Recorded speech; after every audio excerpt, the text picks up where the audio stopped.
예, 오늘 말씀의 제목 따라해 보실까요? 예수님의 마음, 소망의 마음. 예수님의 마음, 소망의 마음.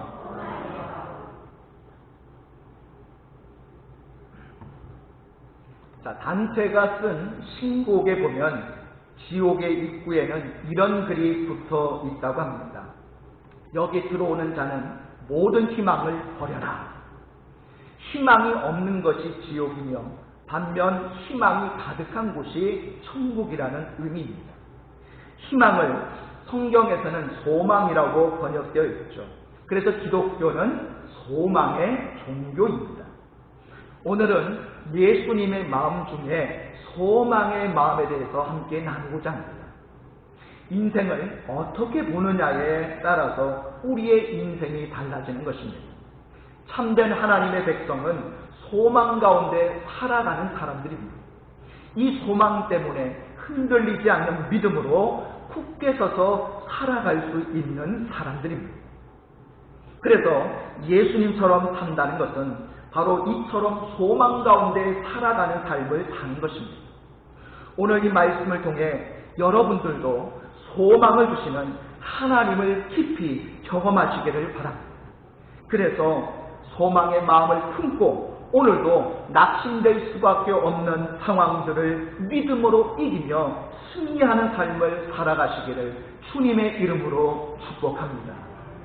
자, 오늘 본문 말씀 시편 23편 4절 말씀을 우리 같이 읽어보도록 하겠습니다. 시작. 내가 사망의 음침한 골짜기로 다닐지라도 해를 두려워하지 않을 것은 주께서 나와 함께 하시니라.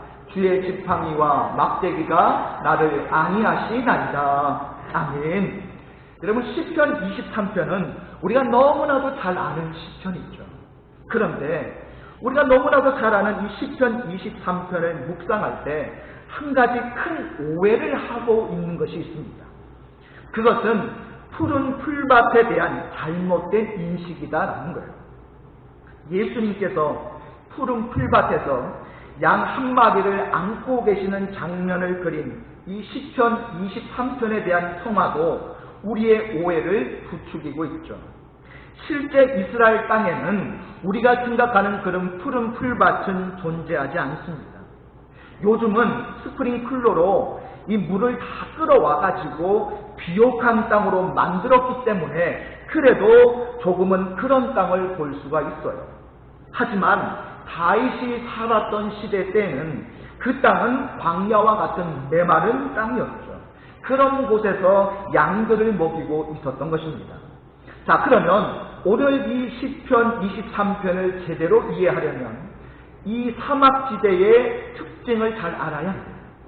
자, 사막지대는 햇볕이 너무너무 뜨겁기 때문에 햇볕을 너무 많이 받으면 땅에 풀이 자랍니까? 안 자랍니까? 안 자라죠. 햇빛이 너무 뜨겁다 보면 풀이 자랄 수가 없습니다. 자, 보통 해가 동쪽에서 떠서 남쪽으로 갔다가 서쪽으로 지게 되는데, 그렇다면 햇볕을 가장 적게 받는 쪽이 어느 쪽일까요? 그렇죠. 북쪽이 되는 거죠. 그래서 풀이 많이 나는 지역이 어느 쪽이에요? 북쪽이다 라는 거예요. 그것도 북쪽으로 경사가 진 곳이다라는 것입니다. 자, 여기가 바로 푸른 풀밭이 있는 곳이에요. 그런데 그 경사가 급할수록 풀이 많을까요? 아니면 경사가 완만할수록 풀이 많을까요? 어떻습니까? 경사가 급할수록 풀이 많다는 거예요. 그래서 여러분, 이스라엘 땅에서는 이 푸른 풀밭과 사망의 음침한 골짜기는 다른 곳이 아니라 같은 곳이다라는 거예요. 경사가 급하고 위험한 곳이지만 그럼에도 불구하고 양들은 안전하죠. 왜 안전하겠습니까? 누가 함께 있기 때문이죠? 그렇죠. 목자가 함께 있기 때문이죠. 양들은 비교적 몸이 둔하기 때문에 이 균형을 잘 잃어버립니다. 하지만 골짜기 밑에 떨어져 죽는 짐승 중에 양은 거의 없다라고 해요. 대부분 누가 떨어져 죽는지 아십니까? 어떤 동물이 떨어져 죽는지 아세요? 염소들이 거의 대부분 떨어져 죽는다고 해요. 이유가 뭐겠습니까? 염소는 목자를 무시하고 개별 행동을 잘 하기 때문에 그렇다고 합니다. 하지만 양들은 항상 목자의 인도를 받기 때문에 절대 안전한 거죠. 자, 그러니까 지금 다윗은 이 경사가 급한 위험한 골짜기에서 여기는 푸른 풀밭이고 여호와는 나의 목자라고 노래하고 있는 거예요. 왜 다윗은 이렇게 노래할 수 있었을까요? 바로 안목의 차이 때문입니다. 그것을 바라보는 관점의 차이 때문에 사망의 음침한 골짜기에서도 푸른 초장을 노래할 수 있었던 거예요. 환경이 달라졌기 때문에 그런 것이 아니라 푸른 풀밭이라고 말할 수 없는 그 곳에서도 푸른 풀밭 속에 사는 것처럼 살 수 있었다라는 것입니다. 시편 23편 6절에 보시면 다윗이 이런 고백을 하죠. 내 평생에 선하심과 인자하심이 반드시 나를 따를 것이다 라고 고백합니다. 여러분, 사실 다윗의 인생을 한번 보시기 바랍니다. 다윗의 인생에는 험악한 풍파가 얼마나 많았는지 몰라요. 사울에게 10년 이상을 쫓겨다녔고 블레셋 땅에서 망명 생활도 했었고 자기 자식에게 배신을 당해서 죽을 뻔한 위기도 경험했죠. 그런데 그는 내 평생에 선하심과 인자하심이 반드시 나를 따를 것이다 라고 고백하고 있습니다. 어떻게 이런 고백을 할 수 있었을까요? 그는 이런 인생의 험악한 풍파 속에서도 결코 좌절감에 매여 살지 않았기 때문입니다. 물론 그도 힘들 때가 있었죠. 그래서 힘들 때에는 힘들고 죽겠다라고 고백한 시편도 있었어요. 이런 다윗의 시편을 탄식시라고 합니다. 하지만 그런 시편도 그 마지막을 보시면 항상 소망을 노래하면서 마무리를 하고 있다는 거예요. 항상 하나님의 살아계심과 함께하심을 붙들고 소망을 노래하고 있었다라는 것입니다. 여기에 우리의 믿음이 있는 거예요. 인생을 어떻게 보느냐에 따라서 어떻게 사느냐가 결정되는 것입니다. 여러분들은 여러분의 인생을 어떤 관점으로 보고 있습니까? 좌절과 절망의 노래를 부르며 걸어가고 계십니까? 아니면 희망과 소망의 노래를 부르며 걸어가고 계십니까? 우리에게 험악한 풍파가 없었기 때문에 희망의 노래를 부를 수 있는 것이 아니라 험악한 풍파 속에 있다고 해도 주님이 나와 함께 하시기 때문에 희망의 노래를 부를 수 있는 줄 믿습니다. 내가 사망의 음침한 골짜기로 다닐지라도 해를 두려워하지 않을 것은 주께서 나와 함께 하십니다. 시편 23편이 아름다운 것은 희망을 노래할 수 없는 곳에서 희망을 노래했기 때문입니다. 부족한 것이 너무나도 많은 그곳에서 부족함이 없다라고 고백했기 때문이에요. 이런 노래를 부를 수 있는 사람이 바로 하나님의 사람들입니다. 여러분들의 안목이 달라져서 절망 속에서도 희망을 바라보며 주님이 함께 하시기 때문에 항상 소망을 품으시고 더욱 주님을 오히려 찬양할 수 있는 삶이 되시기를 주님의 이름으로 축복합니다. 자, 다윗만 그런 인생을 살아간 것이 아니죠. 예수님도 그런 삶을 사셨습니다. 예수님은 인생의 마지막 날을 절망 가운데 보내셔야만 했습니다. 하지만 그런 절망 속에서도 결코 소망을 잃어버리지 않으시고 도리어 하나님의 뜻을 온전히 이루셨다라는 거예요. 그렇다면 예수님이 당하신 절망들은 무엇일까요? 첫 번째, 따라해 보실까요? 응답되지 않은 기도. 우리 마태복음 26장 39절 말씀을 같이 읽겠습니다. 시작. 조금 나아가사 얼굴을 땅에 대시고 엎드려 기도하여 이르시되 내 아버지여 만일 할만하시거든 이 잔을 내게서 지나가게 하옵소서. 그러나 나의 원대로 마시옵고 아버지의 원대로 하옵소서 하시고. 아멘. 자, 우리말 번역만 보면 매우 점잖게 번역을 했지만 사실은 굉장한 절규의 기도라고 할 수 있습니다. 마태복음 26장 37절을 보면요, 예수님은 이 기도하면서 고민하고 슬퍼하셨다라고 기록하고 있고요. 지금 읽은 이 39절에 보면 얼굴을 땅에 대시고 엎드려 기도하셨죠. 또 누가복음 22장 44절에 보면 힘쓰고 애써 땅에 떨어지는 핏방울 같이 되었다라고 말씀합니다. 이것은 우리 주님이 그날 밤에 그냥 기도하신 것이 아니라는 걸 잘 보여주죠. 정말 간절하게, 정말 절박하게, 정말 애절하게 기도하셨다라는 거예요. 하지만 어떻게 되었습니까? 전혀 응답되지 않았어요. 나의 뜻이 상달된 것이 아니라 도리어 나의 뜻을 꺾어야 했다라는 거예요. 사실 우리 주님의 기도 생활 중에서 이렇게 된 적은 단 한 번도 없었습니다. 지금까지 우리 주님이 드린 모든 기도는 정확하게 응답이 되셨죠. 그래서 우리 주님은 이렇게 자신 있게 기도하셨습니다. 요한복음 11장 41절에서 아버지여 내 말을 들으신 것을 감사하나이다. 이미 확신한 상태에서 기도를 하셨다는 것입니다. 그런데 입안의 기도는 도무지 통하지를 않는 거예요. 얼굴을 땅에 대고 엎드려 기도해도 안 되고 고민하고 슬퍼하셔도 안 되고 힘쓰고 애써 땅에 떨어지는 핏방울 같이 되었지만 묵묵부답인 거예요. 그래서 결국 자기의 고집을 꽂고 아버지의 뜻이 이루어지기를 기도하고 기도를 마치신 것입니다. 이걸 3번이나 반복하셨습니다. 여러분들 그런 때가 있지 않습니까? 오랫동안 준비해 왔던 것, 정말로 기도해 왔던 것, 희망을 걸어왔던 것을 포기해야 할 때를 만나는 것입니다. 엠마오로 가던 두 제자가 바로 이런 상태였죠. 지금까지 기대했고 확신했고 꿈을 키워왔던 것이 한순간에 깨어진 것을 경험한 것입니다. 그래서 낙심하고 이제는 고향으로 돌아가고 있는 그런 중이었습니다. 이처럼 상심한 마음으로 걸어가는 그 길이 엠마오로 가는 길이었습니다. 이때 우리 주님께서 그 제자들을 찾아와 주셨죠. 부활하시고 승천하시기 전까지 이 땅 가운데서 정말 하실 일이 많은 그 바쁜 때에 이 제자들을 찾아와 주신 겁니다. 왜 이처럼 바쁜 때에 이들을 찾아오셨겠습니까? 바로 이들을 만나주는 것이 중요했기 때문입니다. 십자가의 죽음으로 끝난 것이 아니라 부활의 능력으로 다시 살아나셨다는 것을 보여주시는 것입니다. 이걸 통해서 깨어진 꿈이 인생의 파멸이 아니라는 것을 가르쳐 주신 거예요.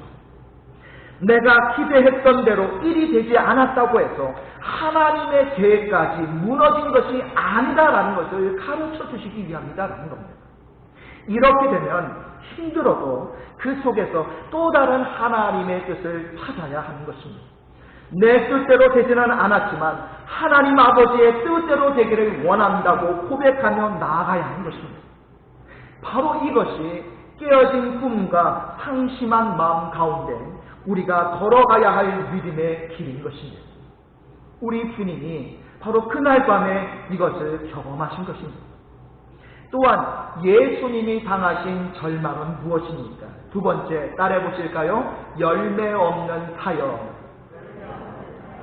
자, 우리 마태복음 26장 47절 말씀을 같이 읽겠습니다. 시작. 말씀하실 때에 10뿔 중에 하나인 유다가 왔는데 대제사장들과 백성의 장로들에게서 파송된 큰 무리가 칼과 몽치를 가지고 그와 함께 하였더라. 자, 지금 이 상황은 기도를 마치셨을 때 가룟 유다가 큰 무리를 이끌고 예수님을 체포하러 온 장면이죠. 자, 여기 보니까 대제사장들과 백성의 장로들에게서 파송된 큰 무리가 왔다라고 말씀하고 있습니다. 자, 여기에 나오는 이 큰 무리, 이 큰 무리란 도대체 몇 명 정도를 이야기하는 것일까요? 요한복음 11장 3절에 보면 군대라는 말이 나오고 있는데요. 이 군대라는 말은 적어도 최소한 200명에서 최고 1900명까지 이르는 병력을 의미할 때 군대라고 이야기를 한다고 합니다. 그러니까 지금 수백 명의 군사들이 꼬리에 꼬리를 물고 몰려오는 모습을 상상하시면 됩니다. 이렇게 큰 무리가 때를 지어 몰려와서 지금 무엇을 하려고 합니까? 바로 예수님을 체포하려고 했다라는 거예요. 이렇게 많은 사람들이 몰려왔지만 그 중에 단 한 사람도 예수님을 체포하는 것이 잘못되었다라고 변호해주는 사람이 없었다라는 거예요. 지금까지 예수님은 이 무리들을 위해서 무엇을 하셨습니까? 지금까지 이들을 섬기시고 치유해 주시고 가르쳐 주시고 후원하시기 위해서 엄청난 사역들을 하셨죠. 성경에 보니까 식사하실 겨를도 없었다라고 말씀하실 정도로 그렇게 바쁘게 그들을 위해서 사역을 하셨습니다. 하지만 지금 그들은 무엇을 하고 있습니까? 뭘 하고 있습니까? 예수님을 잡아 죽이려고 하고 있는 거예요. 이렇게 많은 사람들 중에 예수님은 죄가 없다고 막아서는 사람이 단 한 사람도 없었다라는 겁니다. 도대체 그들 중에 변화된 사람이 한 사람도 없었다는 말입니까? 그들 중에 진정한 주님의 제자가 한 사람도 없었다는 말입니까? 그렇다면 지금까지 예수님은 과연 헛수고를 하신 것일까요? 정말 그렇게 느껴질 수도 있는 그런 상황입니다. 우리가 정말 절망을 만난다는 것은 오랫동안 수고하고 땀 흘렸던 일들이 헛수고로 돌아갈 때를 의미하죠. 몇 년 전에 고3 학생 한 명이 학교에서 모의고사를 치면서 2교시가 끝나자마자 학교를 나와버렸습니다. 그리고 가장 가까운 아파트 옥상으로 올라가서 그 옥상에서 뛰어내려서 자살을 하고 맙니다. 어느 교회 집사님의 둘째 아들이었다고 해요. 이 학생이 왜 뛰어내렸을까요? 아무리 노력해도 안 된다는 패배감이 갑자기 몰려왔기 때문이었습니다. 도무지 내 능력으로는 이 상황을 극복할 수 없다는 절망감 때문이었습니다. 최선을 다했지만 도무지 열매가 없을 때 사람들은 이처럼 절망하게 되는 것입니다. 해도 안 되면 이제는 포기하게 되는 것입니다. 예수님께서 이 밤에 경험하신 절망감이 바로 이런 열매 없는 사역에 대한 절망감이셨던 것입니다. 또한 예수님이 당하신 절망은 무엇입니까? 세 번째로 따라해 보실까요? 제자들의 배신. 우리 마태복음 26장 56절 말씀 같이 읽겠습니다. 시작. 그러나 이렇게 된 것은 다 선지자들의 글을 이루려 함이니라 하시더라. 이에 제자들이 다 예수를 버리고 도망하니라. 자, 그날 밤에 예수님을 배신한 것은 다른 유다만 배신한 것이 아니었죠. 모든 제자들이 그날 밤에 다 예수님을 버리고 도망을 갔습니다. 이 중에 적어도 한 사람만큼은 예수님을 보호하고 변호하려고 했어야 했습니다. 하지만 그날 밤에는 아무도 그렇게 하지 않았습니다. 사실 이들은 마태복음 26장 35절에 보면 어떤 말을 했는가 하면 모두 예수님께 충성을 맹세했던 사람들이에요. 베드로는 뭐라고 얘기를 합니까? 주와 함께 죽을지언정 주를 부인하지 않겠다고 맹세까지 했었고요. 모든 제자들도 똑같이 맹세를 했었습니다. 하지만 모두 맹세했지만 결국 모두 도망을 갔죠. 그 중에 한 사람도 남아서 주님과 함께 동행하려고 했던 사람은 없었습니다. 여러분, 믿었던 사람들에게서 배신을 당하는 기분이 어떨까요? 예전에 뉴스를 보니까 회계 업무를 담당하던 한 아가씨가 몇 년 동안 회사 돈 16억 원을 횡령했다는 뉴스가 보도가 되었습니다. 자, 이 아가씨의 부정 때문에 그 회사는 부도가 나서 망해버리게 됩니다. 이 돈을 어디에 썼을까요? 명품을 구입하거나 태페 향락업소에 출입하는 비용으로 다 써버렸다고 합니다. 이런 일이 발각되었음에도 불구하고 전혀 반성하는 기미가 보이질 않는 거예요. 도리어 자기가 벌어서 다 갚겠다고 혼장담을 하는 것입니다. 이런 뉴스가 보도가 되니까 시청자들이 발끈하고 일어났습니다. 도대체 회사가 이 지경이 될 때까지 다른 사람들은 뭘 했나? 어떻게 이런 개념 없는 인간이 있을 수 있나? 믿었던 사람들에게 배신을 당하는 것만큼 가슴이 아픈 경험은 없을 것입니다. 세상 사람들이 다 외면해도 적어도 이 사람만큼은 내 편이 되어줄 것이라고 기대했는데 그 사람마저도 나를 외면한다면 이젠 갈 곳이 없는 것입니다. 오늘 이 밤에 우리 주님께서 당한 배신감이 바로 이런 배신감이 아닌가 생각이 됩니다. 자, 이걸 정리하면 주님이 만났던 절망들은 응답되지 않은 기도, 열매 없는 사역, 제자들의 배신, 이 세 가지가 무려 한꺼번에 밀려오는 것이었다는 사실이에요. 하나님도 외면하고 모든 수고가 헛수고로 끝나고 믿었던 사람들마저 등을 돌리고 떠나는 시간을 맞이하게 된 것입니다. 이젠 나 혼자 남아서 이 절망을 헤쳐나가야 하는 것입니다. 여러분들이 이런 상황을 만나보신 적이 있습니까? 이런 상황을 만났을 때 여러분들은 무엇을 바라보셨습니까? 나를 절망하게 하는 상황에 압도당하여 무너진 삶을 사셨습니까? 아니면 그런 상황 속에서도 소망을 주시는 주님 때문에 다시 힘을 얻고 용기를 얻어서 믿음으로 굳게 서서 회복을 경험하셨습니다. 다윗도 이런 경험이 있었습니다. 사무엘상 30장에 보면요, 다윗과 추종자들이 시글락이라고 하는 마을에서 지낼 때에 그 마을이 불에 타게 되고 아내와 자녀들이 포로로 잡혀가 버리는 끔찍한 일이 일어나게 됩니다. 이때 그들이 울 기력이 없도록 소리를 높여 울었다라고 말씀하고 있습니다. 또 백성들이 너무 절망감에 사로잡혀서 심지어 다윗을 돌로 치려고 지도자를 향해 공격하기 시작했습니다. 이때 성경에 이렇게 기록이 되어 있어요. 사무엘상 30장 6절 말씀해 보니까 다윗이 크게 다급하였다라고 말씀합니다. 그 위대한 용맹한 다윗도 이 큰 공경에 처하자 절망을 만나자 다윗도 다급하게 되는 거예요. 지금까지 이루어 놓았던 모든 기반이 송두리째 흔들리는 절망을 겪게 된 것입니다. 이때 다윗은 어떻게 했을까요? 말씀해 보니까 이런 말씀이 나옵니다. 그의 하나님을 힘입고 용기를 얻었더라. 할렐루야. 이게 무슨 뜻입니까?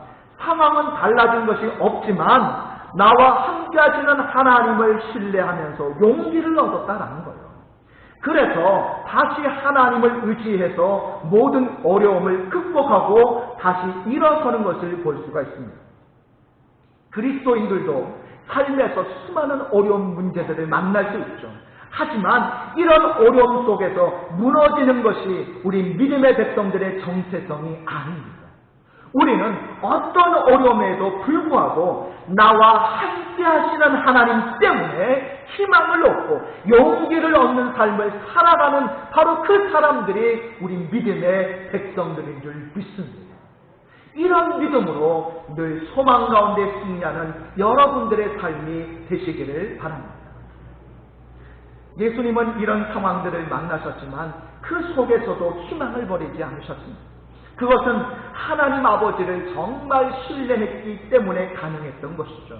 이게 끝이 아니라는 사실을 아셨기 때문에, 그래서 하나님이 이루실 새 날을 기대했기 때문에 그렇게 하실 수 있었던 것입니다. 지금 이 상황이 아무리 어둡고 낙심이 되는 상황이라고 하더라도 이게 끝이 아니라 이걸 통해서 하나님께서 새 일을 행하실 것이다 라는 사실을 믿었기 때문에 도리어 다른 관점으로 그 절망을 바라볼 수 있으셨던 것입니다. 그렇다면 예수님이 이런 절망 속에서도 바라보셨던 것은 무엇입니까? 자, 우리 마태복음 26장 54절과 56절 우리 두 절 말씀을 같이 읽겠습니다. 시작. 내가 만일 그렇게 하면 이런 일이 있으리라 한 성경이 어떻게 이루어지겠느냐 하시더라. 그러나 이렇게 된 것은 다 선지자들의 글을 이루려 함이니라 하시더라. 이에 제자들이 다 예수를 버리고 도망하니라. 아멘. 자, 우리 주님은 뭐라고 고백하고 있습니까? 지금 당하고 계신 그 절망이 하나님의 더 큰 계획을 이루시기 위해 반드시 거쳐야 할 필수 과정임을 고백하고 계시는 겁니다. 이렇게 된 것은 모두 선지자들을 통해 말씀하신 성경 말씀을 이루기 위해 하나님께서 허락하신 일들이다라는 고백인 거예요. 절망에는 반드시 이유가 있다라는 거예요. 그래서 어떻게 할 수 있다는 겁니까? 기다릴 수 있고 참을 수 있고 오히려 기뻐할 수 있다는 거예요. 하나님은 절대로 의미 없는 절망을 우리에게 허락하지 않으신다라는 것을 믿음으로 고백할 수 있어야 해요. 반드시 그 절망 속에는 하나님의 기쁜 뜻이 숨어 있다는 것입니다. 그래서 우리는 그 절망 속에서 하나님의 더 큰 계획을 이루시기 위한 필수 과정임을 고백하면서 끝까지 인내하고 기다릴 수 있어야 하는 것입니다. 사실 절망을 당하면 하나님이 안 계신다고 생각하기 쉽습니다. 선하신 하나님이 정말 살아계신다면 당신의 백성들에게 이런 절망을 주실 리가 없다고만 생각하려고 합니다. 하지만 우리 주님은 어떻게 하셨습니까? 그 절망 속에서도 하나님의 계획을 바라보시는 거예요. 절망 때문에 하나님이 안 계신 것이 아니라 오히려 절망 때문에 하나님의 뜻이 더 분명하고 더 확실하게 성취될 것을 믿으셨다는 거예요. 오카는 목사님이 쓰셨던 책 중에 고통 속에 담긴 하나님의 뜻이라는 책이 있습니다. 그런데 이 책에 달린 인터넷 댓글을 보니까 이런 댓글이 있더라고요. 별로 반갑지 않은 제목이다. 우리는 이런 제목보다 어떤 제목들을 더 좋아할까요? 형통을 통해 발견하는 하나님의 뜻이라든지 축복 속에 더욱 분명해지는 하나님의 계획, 이런 걸 우리는 오히려 원한다라는 것입니다.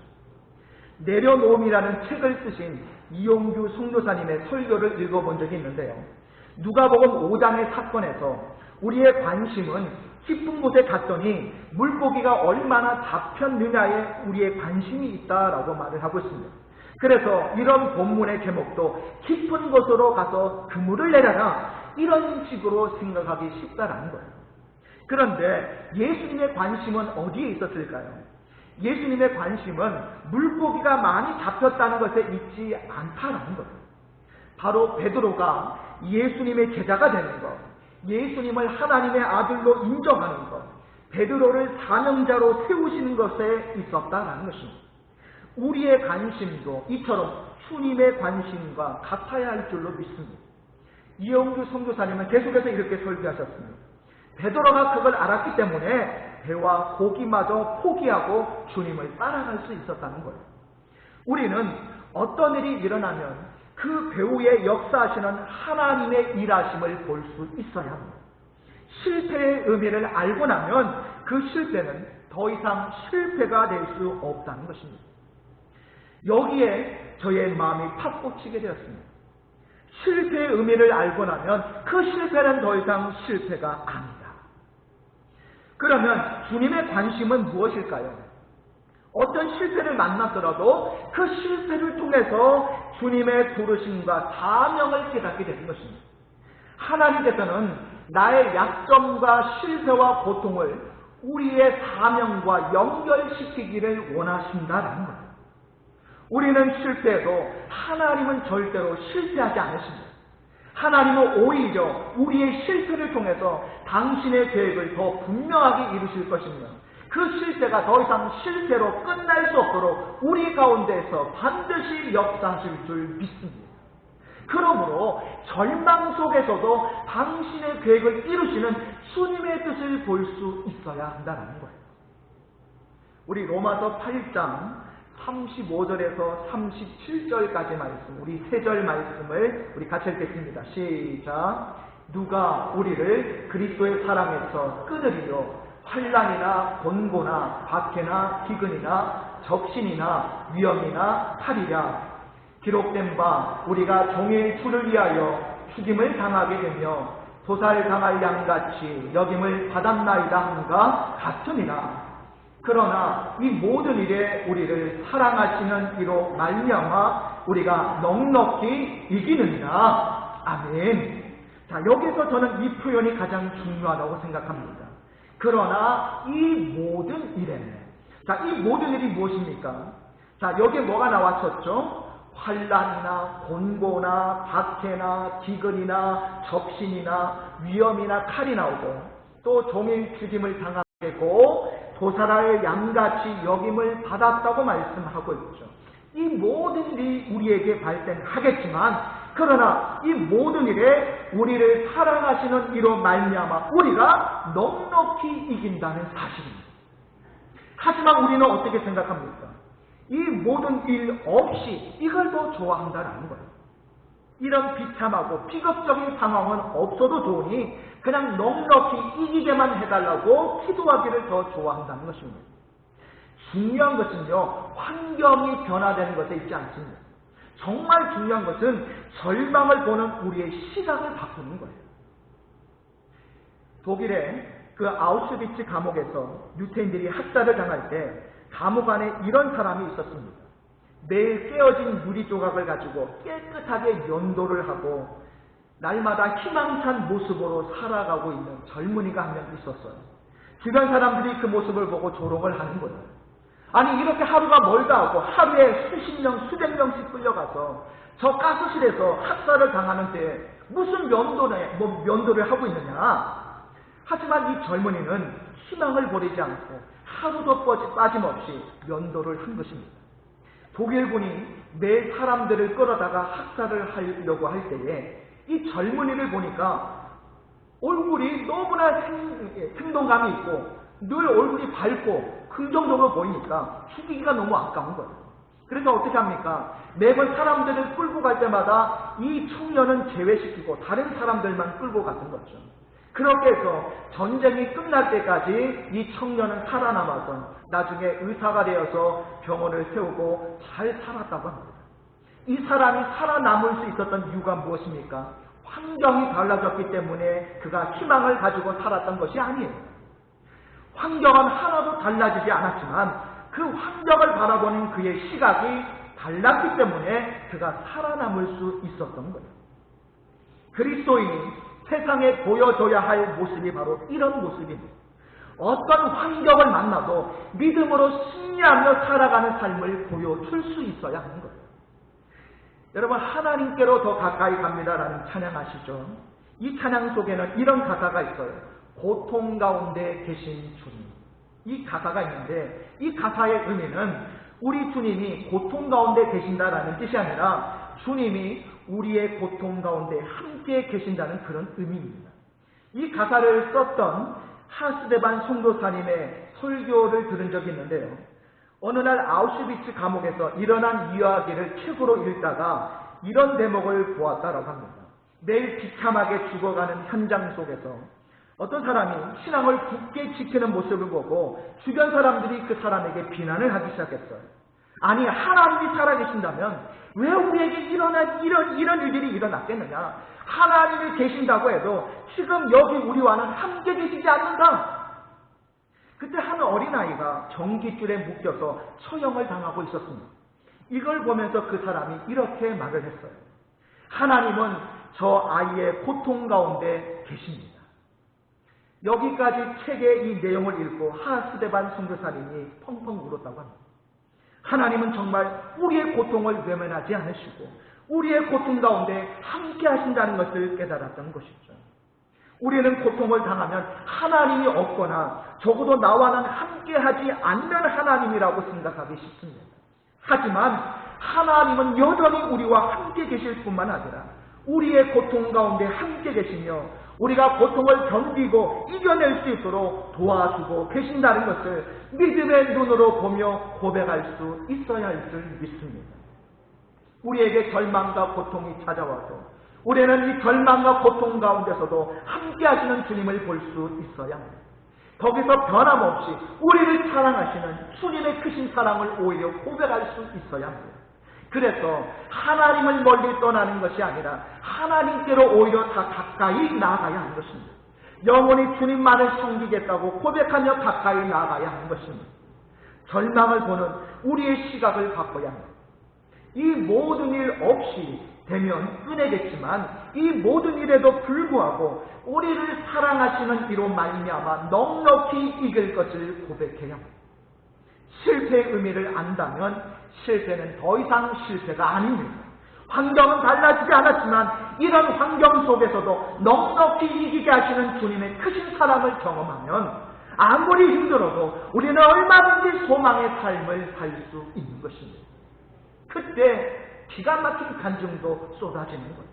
도무지 극복할 수 없었던 환경 속에서 소망을 붙잡고 믿음으로 넉넉히 이기는 삶을 살 때 우리 주변의 불신자들이 오히려 놀라면서 우리가 그렇게 살 수 있는 이유가 궁금해서 물어보게 될 것입니다. 넉넉히 이기게 하시는 주님을 바라보며 환경에 묶여 살아가지 않는 믿음의 사람들이 되시기를 바랍니다. 아무리 큰 절망 가운데 있다고 하더라도 하나님의 백성은 절대로 망하지 않는다는 분명한 믿음과 확신을 가지고 언제나 소망 가운데 능력 있게 살아갈 수 있는 여러분들이 되시기를 주님의 이름으로 축복합니다.